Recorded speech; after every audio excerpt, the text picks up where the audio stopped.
राम राम दोस्तों और मेरी माताएं बहनें, आप सभी का स्वागत है बाबा नीम करोली जी की शरण में। आप सभी का स्वागत है मेरी मैया रानी के दरबार में। मेरी आदि पराशक्ति माँ सबके कष्ट हरो, मेरी माँ सबके कष्ट हरो। जय माता की। दोस्तों और मेरी माताएं बहनें, आज करते हैं अष्टवसुओं की कथा। ये पुण्य कथा है, इसे पूरा सुने, आप सभी के लिए मंगलकारी होगी। अतः पूरी सुनिए। अष्टवसुओं की कथा। कौन थे अष्टवसु, कैसे उन्हें श्राप मिला और कैसे उनकी मुक्ति हुई। जिनमें एक महाभारत के महान योद्धा भीष्म पितामह का भी नाम आता है। ये भी अष्टवसु में से एक थे, जिन्होंने एक श्राप को भुगतने के लिए पृथ्वी पर जन्म लिया था। अतः पूरा सुने अष्टवसुओं की श्राप और मुक्ति की कहानी। यह अष्टवसुओं की कहानी है। 8 दिव्य प्राणी जिन्हें अपनी गलती के कारण पृथ्वी पर नश्वर रूप में जन्म लेने का श्राप मिला था। यह महाभारत के सबसे महान नायकों में से एक भीष्म के जन्म, त्याग और मोक्ष की कहानी को सामने लाता है। कहानी के पात्र बताते हैं अब। अष्टवसु हिंदू धर्म में 8 मूल देवताओं का एक समूह है, जो प्रकृति और ब्रह्मांडीय घटनाओं के पहलुओं का प्रतिनिधित्व करते हैं। इसमें मुख्य पात्र है गंगा। हिंदू दर्शन में गंगा एक देवी है, जिन्हें गंगा नदी के दिव्य अवतार के रूप में माना जाता है। जिसे हिंदू धर्म में पवित्र माना जाता है। ऐसा माना जाता है कि वह अपने पवित्र जल से दुनिया को शुद्ध करने और आशीर्वाद देने के लिए स्वर्ग से धरती पर उतरी हैं। ऋषि वशिष्ठ इसके दूसरे पात्र हैं। ऋषि वशिष्ठ हिंदू दर्शन में एक पूजनीय ऋषि हैं, जो वेदों के गहन ज्ञान और भगवान राम सहित कई महान हस्तियों के गुरु के रूप में अपनी भूमिका के लिए जाने जाते हैं। भीष्म भारतीय महाकाव्य महाभारत में एक पूजनीय योद्धा हैं, जो ब्रह्मचर्य की शपथ और अपने राज्य के प्रति अटूट निष्ठा के लिए जाने जाते हैं। अब शुरू करते हैं कथा। बहुत समय पहले की बात है। 8 दिव्य प्राणी थे, जिन्हें अष्टवसु कहा जाता था। ये देवता जो बहुत शक्तिशाली थे, प्रत्येक प्रकृति के किसी महत्वपूर्ण चीज का प्रतिनिधित्व करते थे। धरा पृथ्वी का प्रतिनिधित्व करती है, अनिल वायु का प्रतिनिधित्व करती है, अपस जल का प्रतिनिधित्व करती है, अनला अग्नि का प्रतिनिधित्व करती है, प्रत्युषा भोर का प्रतिनिधित्व करती है, प्रभास आकाश या प्रकाश का प्रतिनिधित्व करती है, सोम चंद्रमा का प्रतिनिधित्व करती है, द्रोण वर्षा या जीवन देने वाली ऊर्जा वाले बर्तन का प्रतिनिधित्व करती है। वे किसी भी समस्या से मुक्त होकर स्वर्ग में खुशी से रहते थे। एक दिन अपने दिव्य जीवन का आनंद लेते हुए वसु और उनकी पत्नियां बुद्धिमान और शक्तिशाली ऋषि वशिष्ठ के आश्रम में गए। ऋषि के पास नंदिनी नाम की एक जादुई गाय थी, जो किसी भी इच्छा को पूरी कर सकती थी और उनके लिए बहुत कीमती थी। आश्रम की प्रशंसा करते समय प्रभास नामक वसु ने देखा कि उनकी पत्नी नंदिनी पर मोहित हो गई है।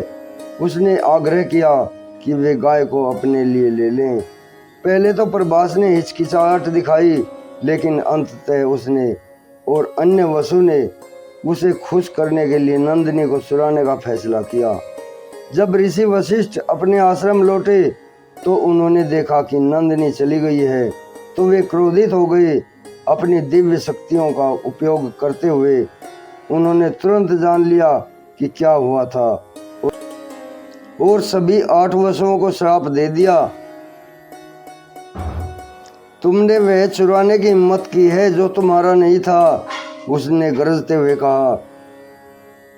इसके लिए तुम सभी अपनी दिव्य स्थिति खो दोगे और पृथ्वी पर मनुष्य के रूप में जन्म लोगे, जहां तुम नश्वर जीवन की पीड़ा झेलोगे। वसु भयभीत हो गए उन्होंने वशिष्ठ से क्षमा मांगने की विनती की और बताया कि प्रभास के प्रभाव में आकर उन्होंने गलती की है। उनके सच्चे पश्चाताप को देखकर ऋषि ने अपना श्राप थोड़ा कम कर दिया। वशिष्ठ ने कहा, तुम में से 7 लोग जन्म के कुछ समय बाद ही इस श्राप से मुक्त हो जाएंगे, लेकिन प्रभास जो इस कृत्य में अग्रणी था वह सबसे लंबे समय तक पीड़ित रहेगा। वह चुनौतियों और जिम्मेदारियों से भरा हुआ एक पूर्ण मानव जीवन जिएगा। भारी मन से वसुओं ने अपना भाग्य स्वीकार कर लिया। श्राप को पूरा करने के लिए वसु धरती पर नदी देवी गंगा और शांतनु नामक एक महान राजा की संतान के रूप में पैदा हुए। गंगा ने एक शर्त पर शांतनु से शादी करने के लिए सहमति व्यक्त की थी कि वह कभी भी उनके कार्यों पर सवाल नहीं उठाएगा, चाहे वे कितने भी अजीब क्यों न हो। समय के साथ गंगा ने एक एक करके वसुओं को जन्म दिया, लेकिन जैसे ही कोई बच्चा पैदा होता वह बच्चे को नदी में ले जाती और उसे डुबो देती।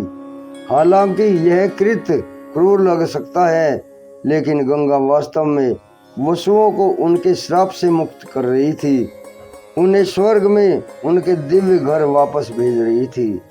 जब भी गंगा किसी बच्चे को डुबो देती थी तो राजा शांतनु को बहुत दुख होता था, लेकिन अपने वचन के कारण वे चुप रहते थे। आखिरकार जब उनका 8वां बच्चा पैदा हुआ तो शांतनु इसे और सहन नहीं कर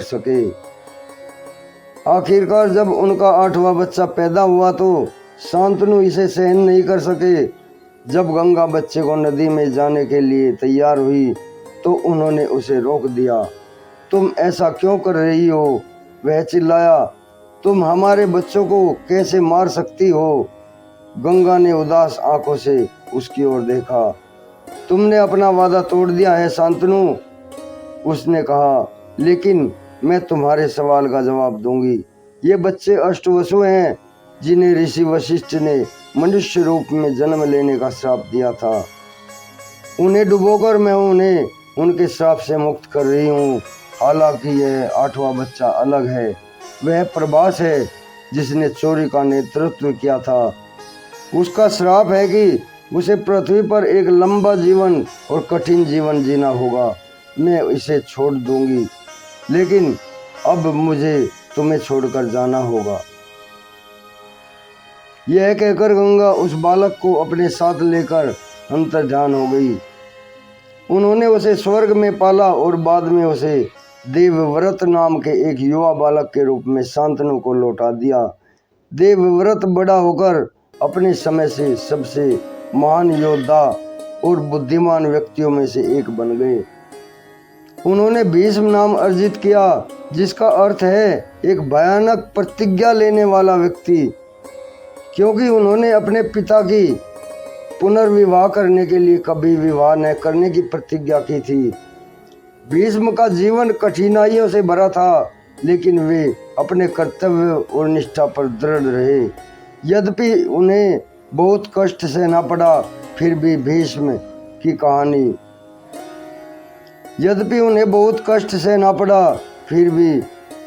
की कहानी बलिदान, शक्ति और धर्म के प्रति समर्पण के रूप में याद की जाती है। वसुओं का श्राप पूरा हो चुका था, लेकिन भीष्म के माध्यम से उनकी विरासत जारी रही, जिसने मानवता को कर्मों और उनके परिणामों का महत्व सिखाया।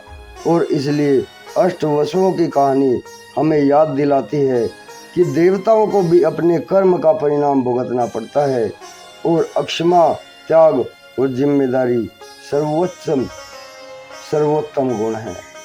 जय श्री राम, जय बाबा नीम करोली महाराज जी की, जय हनुमान जी की, जय माता की। दोस्तों और मेरी माताएं बहनें, अष्टवसुओं की पुण्य कथा आगे भी शेयर करें। जय राम, जय राम, जय बाबा नीम।